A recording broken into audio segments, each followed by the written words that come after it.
Bismillahirrahmanirrahim. Namun dengan nama toleransi yang dibungkus dengan toleransi, hari ini muslimin dipaksa atau diharuskan untuk berealitas dengan orang-orang non-Islam dari perkara-perkara agama mereka. Sebagian muslimin hari ini diharuskan memakai topi Sinterklas sebagai bentuk toleransi dengan orang-orang kafir. Hari ini muslimin diajak ke gereja untuk sama-sama memperingati hari Natal. Hari ini para kiai, bahkan sebagian mereka berkhutbah di hari raya untuk berkhutbah di malam Natal, untuk memberikan semangat bagi orang-orang Nasrani menghidupkan malam Natalnya.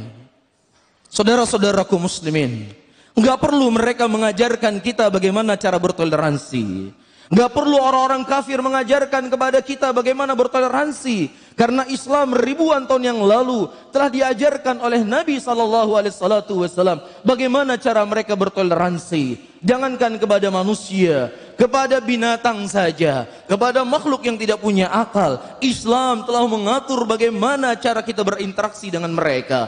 Rasulullah SAW menyebutkan dalam hadisnya, Innallaha kataba ala kulli syai'in fa idza qataltum fa asinu qatlah wa idza dzabhtum fa asinu dzibha wal yuhidda ahadakum syafratuhu wal yurih dzabihata.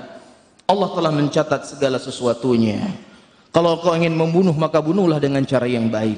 Kalau seandainya engkau hendak mau menyembelih seekor hewan, maka hendaknya kalian menajamkan pisau-pisau kalian agar hewan yang kalian sembelih itu bisa mati dalam keadaan tenang. Orang-orang yang hari ini mengajarkan muslimin bertoleransi, orang-orang menganggap hari ini muslimin intoleransi untuk menyembelih seekor hewan saja mereka belum becus. Dia tusuk besi dari tempat keluar kotorannya hewan sampai ke mulutnya, dalam keadaan hewan masih hidup, dibakar hidup-hidup. Kemudian kamu mengajarkan kepada kami bagaimana cara bertoleransi. Bagaimana mereka hendak menyembelih seekor sapi, diikat sapi di sebuah kayu, kemudian dibiarkan dia berguling-guling, kemudian dipukul beramai-ramai. Kamu mengajarkan kepada kami bagaimana cara bertoleransi. Ribuan tahun yang lalu Nabi kami sudah mengajarkan kepada kami hal yang seperti ini. Bahkan bukan hanya kepada binatang, kepada makhluk yang tidak bisa terlihat, jin, dijaga adabnya dalam Islam, dijaga hak-hak mereka dalam Islam.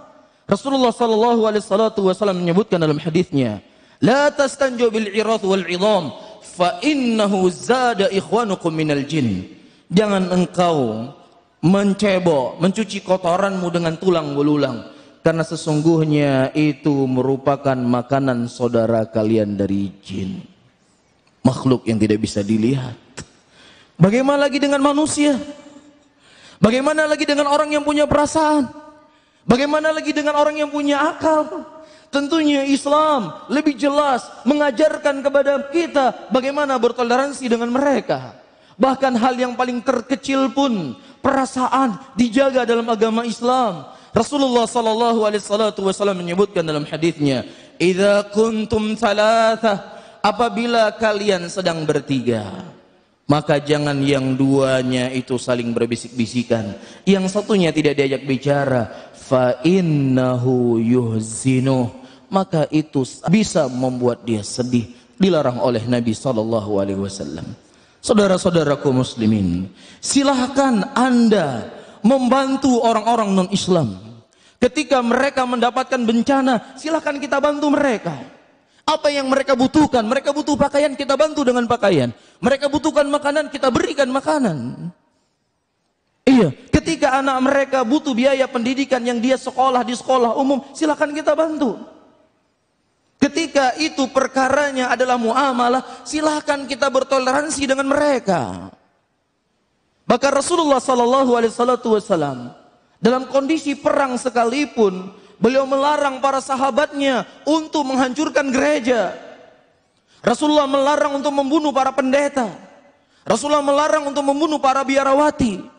Biarkan mereka hidup.